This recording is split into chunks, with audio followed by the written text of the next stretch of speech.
All right, I'm Edward J. Umphred. I was 19 years old, 18 when I went into the service. On the day of the invasion, June 6th, that night, June 5th, the ground was shaking with a tremendous roar of planes overhead. We were living in Quonset huts there, and everything vibrated from the roar of the planes. We knew what it was. We knew the action. And the next day, everywhere was talking about the invasion, and we were scheduled to go and land on June the 9th. On June the 9th, we proceeded across the English Channel. As we proceeded down, still hanging in the trees were paratroopers laying flat in the flooded areas. You could still see bodies of paratroopers. That this area was just hadn't even been occupied, and the grave registration hadn't been able to get in there and remove the bodies. So that was quite a sad sight, and I made up my mind. I was happy I wasn't in the paratroopers. I'll tell you another little story there, and included in the convoy, of course, was the LCIs carrying infantry.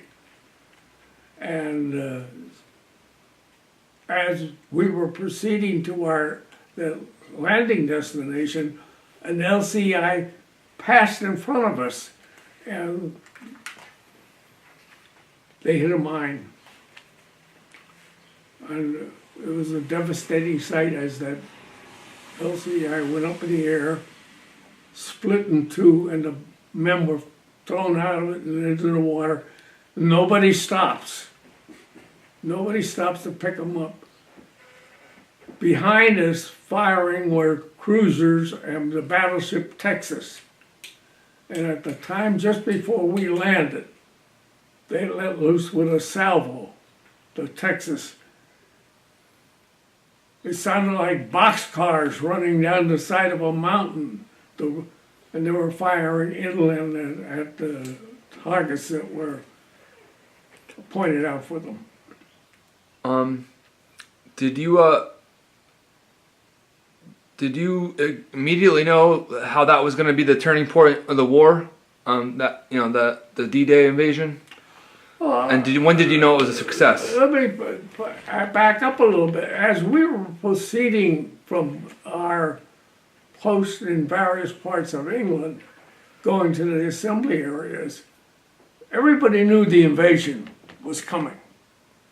The British people were out on the sidewalks and they were waving stars and stripes and Union Jacks at us, and go get 'em, Yanks. Thanks for everything. They were so happy that they had had 4 years of warfare, which in this country, about the only thing we did, we didn't have gasoline and we rationed meat. They suffered over there. And they knew that as this big assembly was the end beginning of the end, the people were very, very thankful we were there and gave us a lot of congratulations and were throwing things at us, and in some cases, some of the young women were crying because they had fallen in love with GIs and knew that these guys may not ever be coming back, but that was part of warfare.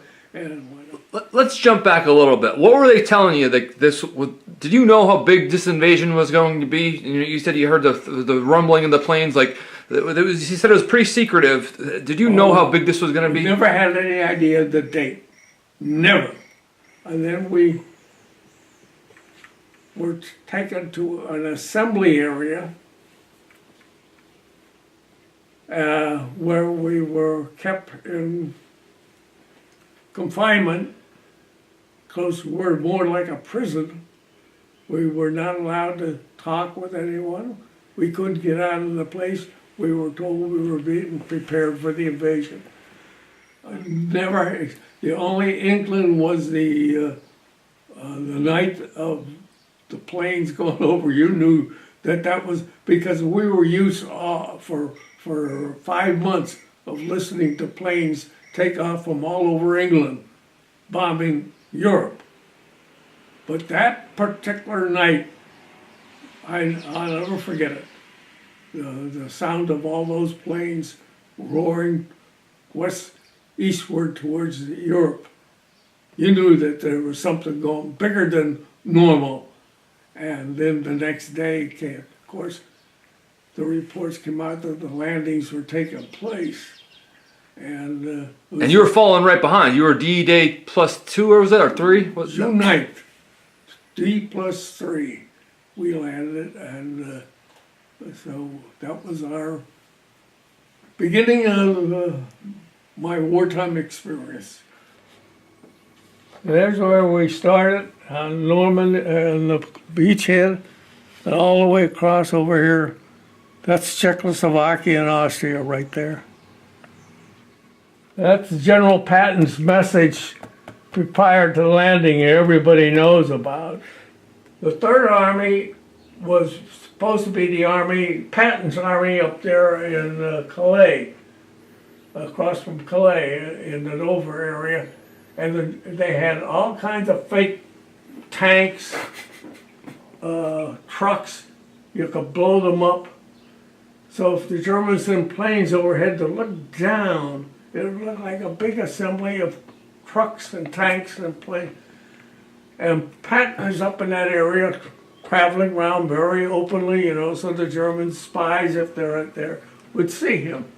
And but the Third Army was officially, had to take our patches off and become First Army men, so that the Germans would think there's all First Army down in the assembly area, and the Third Army still up there, but the Third Army was not up there. So the Third Army was Patton's army? Yeah. But there was a fake balloons, tanks, and stuff. And it was a charade. Yeah, it was a big charade just to make the Germans think that this is because of all the American officers, generals, the Germans respected Patton more because he understood tank warfare. He had that star quality, if you wanted. You know, he was like the quarterback of an army that nobody could stop. I think he said, "Why are you gonna grab him by the nose and kick him in the ass?" or something like that. Was the exact. He spoke that. He, by the way, that was deliberately done. He spoke the common language of the enlisted man. I say this, but the F word was a common word. My ears were offended sometimes by it, but well, and just following back up on that, it's going to be 75 years in a couple days, the 75th anniversary of that invasion. I mean, yeah. Could you? What are you going to think about on that day? Well, the day that the invasion started, you know, I mean, we knew we were going to go. It wasn't how or when we were going to go, because we weren't being brought down to that assembly area just to sit around and talk about it. So it was just, we never knew what day they're going to call it. But on June 9th, we went down and got on the ships and LSTs and the LCIs, and et cetera, and went across the English Channel and went into battle. Yeah. And you guys helped save the world. That's pretty impressive. Yes, we did. We saved the world.